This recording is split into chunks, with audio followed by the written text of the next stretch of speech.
Par où commencer? C'était quoi ce match? Incompréhensible, totalement lunaire. Salut les amis, on se retrouve pour une nouvelle vidéo. On va parler de ce match Monaco-Paris Saint-Germain, victoire 4-2 du Paris Saint-Germain. Et je ne comprends toujours pas ce match, je vous jure, ça n'a aucun sens. 4-2 pour le Paris Saint-Germain, donc qui l'emporte à Louis II et qui termine vachement bien sa saison en Ligue 1, puisque c'était le dernier match en Ligue 1 du Paris Saint-Germain cette saison. Et donc au niveau du classement, ça donne donc le Paris Saint-Germain à 40 points. Monaco à 30 du coup, et bon évidemment les autres équipes n'ont pas encore joué, mais voilà, ça va être également très intéressant à suivre, mais pour le moment le Paris Saint-Germain est à 10 points devant Marseille et Monaco à l'instant T, donc voilà, évidemment c'est très bien sur le plan comptable. Maintenant, je suis désolé mais je peux pas parler d'autre chose, mais François Le Texier, mais à quoi tu joues mon vieux? À quoi tu joues? Avant de parler de Le Texier, évidemment, je vous invite à vous abonner à la chaîne, c'est super important pour moi, évidemment. Ça me permet d'avoir votre soutien et de continuer ce projet YouTube, évidemment. Donc c'est super important pour moi. Et alors Le Texier, mais je ne comprends pas. La faute sur Donnarumma, mais alors qu'elle soit involontaire ou pas, c'est jaune minimum. C'est jaune minimum. Il y a des joueurs qui prennent carton rouge. 2 matchs d'exclusion pour moins que ça. Est-ce que vous avez vu la photo de Donnarumma? Je voulais vous la montrer. Et après je me suis dit, non, je vais me faire démonétiser. Et je me serais fait démonétiser. Mais c'est choquant. Le gars a des agrafes sur le visage. Il est défiguré, Donnarumma. Il va avoir une cicatrice. Peut-être à vie. J'ai envoyé la photo donc à Esteban, que vous connaissez. Je vous jure, on dirait un gueule cassé, quoi. C'est complètement dingue. Et Le Texier derrière, la faute sur Désiré Doué également. Alors, elle est bien moins grave, mais comment c'est pas jaune? Comment il n'y a pas de jaune? Et je suis pas là à crier à la corruption, là je vous avoue, la corruption, vous me connaissez, je râle sur l'arbitrage, mais je parle jamais de corruption. Mais alors là, c'est la première fois de ma vie que j'ai un doute. C'est la première fois de ma vie que j'ai un doute. Je n'excuse absolument pas François Le Texier d'avoir reçu un pot de vin, mais c'est la première fois que j'ai un réel doute quant à la possibilité de voilà, que ce soit truqué et que Le Texier ait reçu un petit billet. Par contre, si on parle évidemment du match en général, parce que l'on va pas parler de l'arbitrage pendant toute la vidéo, même si évidemment il est critiquable et absolument catastrophique, concrètement, cette équipe parisienne, durant la première période, est irréprochable. Énormément d'occasions, énormément de contrôle, grosse possession de balle. En termes de pressing, c'était excellent. Mais alors, par contre, la deuxième période, le début de deuxième période, on se fait littéralement assommer. Ben Seguir penalty, mais déjà faut qu'on parle du match d'Akliouche, mais qui nous a fait du sale. Mais alors là, mais c'était choquant. Akliouche, du début à la fin, il nous a annihilés. Marquinhos, ce qu'il a pris ce soir, c'est dingue. Marquinhos a pris un bouillon. Mais là, c'est un euphémisme. Il a pris un bouillon, Marquinhos. Il se fait complètement manger. Pacho également, ça n'a pas été facile pour faire un excellent match. Et du côté de Monaco, franchement, Ben Seguir, Mbolo, Akliouche, même Golovin, mais surtout Akliouche, Ben Seguir, à chaque prise de balle, j'avais peur. Parce que la défense du Paris Saint-Germain ce soir, elle a été extrêmement fébrile. Hakimi, bon toujours très bon offensivement, ça c'est sûr, encore une passe décisive, il aurait pu marquer un but en début de match, franchement il a fait un gros match offensivement, comme d'habitude, hein. L'un des joueurs les plus importants du Paris Saint-Germain, sachant que Dembélé, certes marque de but, mais en termes d'influence dans le jeu, je l'ai trouvé un peu moindre, même si évidemment en première période, beaucoup de ballons passent par lui, mais en deuxième période, on l'a un peu moins vu, mais il marque quand même ses buts, donc évidemment ça c'est à notifier, il avait fait quand même un bon match, Dembélé. Barcola également était un peu à la peine ce soir, alors il a fait encore une fois quelques différences, mais ça manque encore une fois de beaucoup d'efficacité. Désiré Doué pour le coup a fait un gros match, hein. Lui on l'a vu donc un peu dans le cœur du jeu, parfois sur le côté, il récupère justement le premier carton jaune sur Singo, qui aurait dû pour moi être exclu, hein. Singo qui fait un match absolument catastrophique ce soir, et également au milieu de terrain, hein, Camara complètement catastrophique. Là voilà. juste catastrophique également. La faute sur Désiré Doué, il aurait dû carrément être exclu. Mais franchement, Désiré Doué également gros match hein, à la création et même à la finition. Il marque encore un but en position d'attaquant.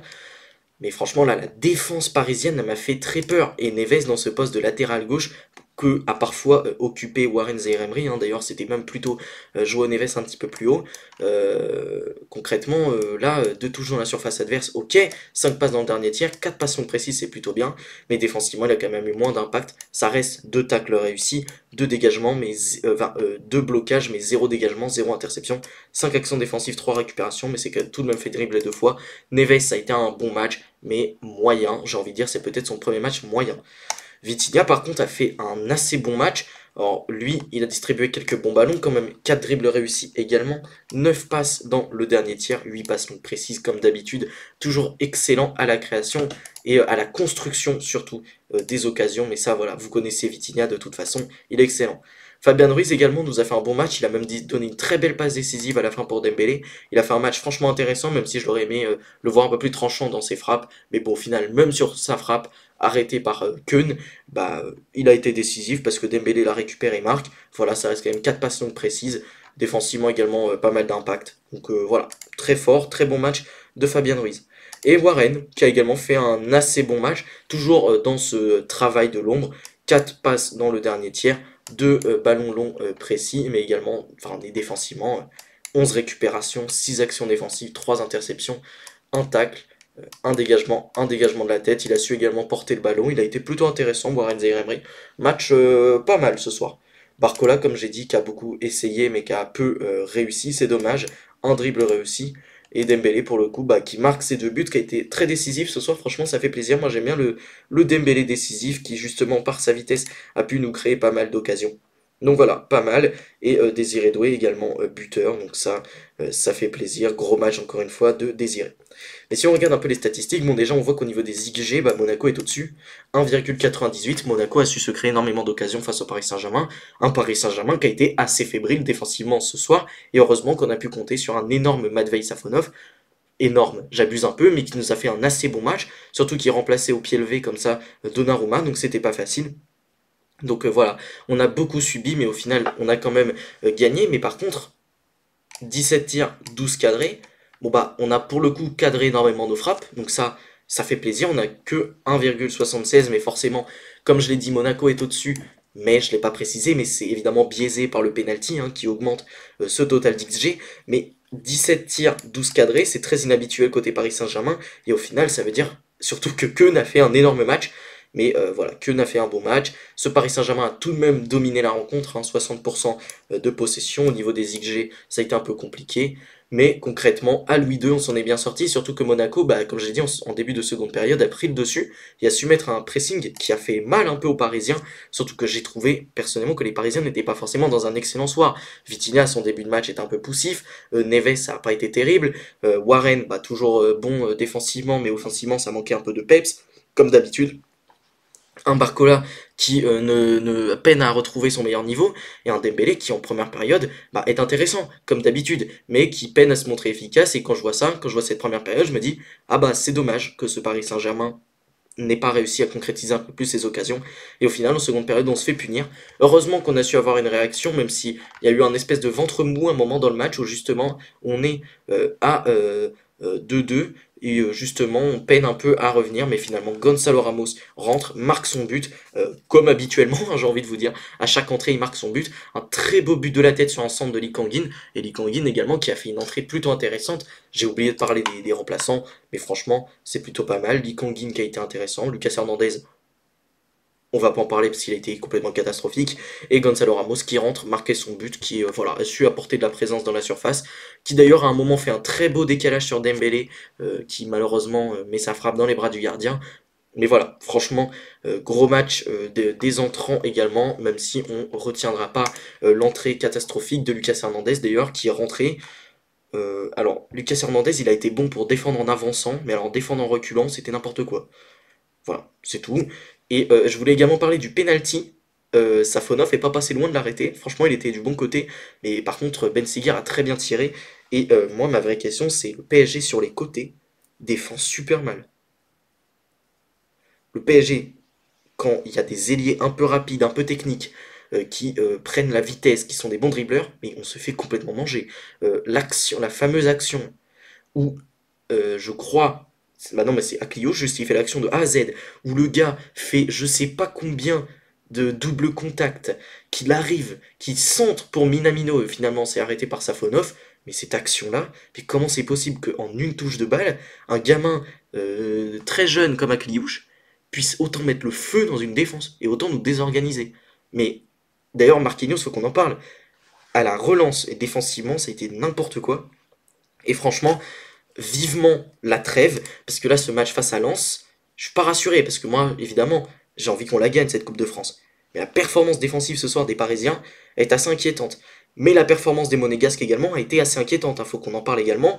Des ballons dans le dos qu'ils ont subis, mais alors c'était dingue. S'ils font pas de faute, ils prennent encore plus de buts. Et surtout, si le Texier n'est pas laxiste, il termine le match à 9. Puisque ça aussi, il faut le dire, ils auraient pu terminer le match à 9, clairement. La faute de Lamine Camara sur Désiré Doué, je comprends même pas comment il prend pas le deuxième jaune. Et alors Singo, mais alors lui, mais je suis désolé, mais je me l'explique pas. Lui, je me l'explique pas.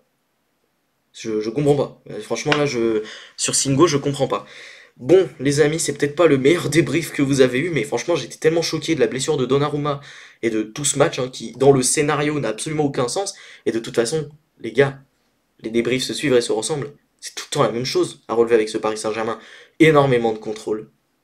Comme d'habitude, beaucoup d'occasions. Mais on peine à marquer, même si au final, bah, on marque quand même 4 buts. Donc ça fait plaisir, on a été assez efficace. Mais également, on a plus cadré. Par contre, défensivement, je ne pensais pas qu'on pouvait autant subir dans un match en Ligue 1. Alors je sais, on était à Louis II, face à un Monaco qui mettait énormément d'impact défensivement. C'est une manière gentille de dire que c'était une boucherie, qui mettait énormément d'impact et qui nous est clairement rentré dedans. Donc forcément, ça s'explique. Maintenant, si on regarde 15 tirs, 5 cadrés, bah évidemment, ce Paris Saint-Germain a quand même été bien plus réaliste et bien plus performant dans le domaine offensif que Monaco. Et évidemment, ces XG, cette statistique, est biaisée par le penalty converti par Elias Benseguir. Bon bah les amis, ce débrief est terminé, j'espère qu'il vous aura plu, si c'est le cas, n'hésitez pas à liker la vidéo, à la commenter et également à la partager, je vous le dis jamais, mais partagez-la et surtout abonnez-vous à la chaîne, c'est super important pour moi. Sur ce, salut les amis, à la prochaine.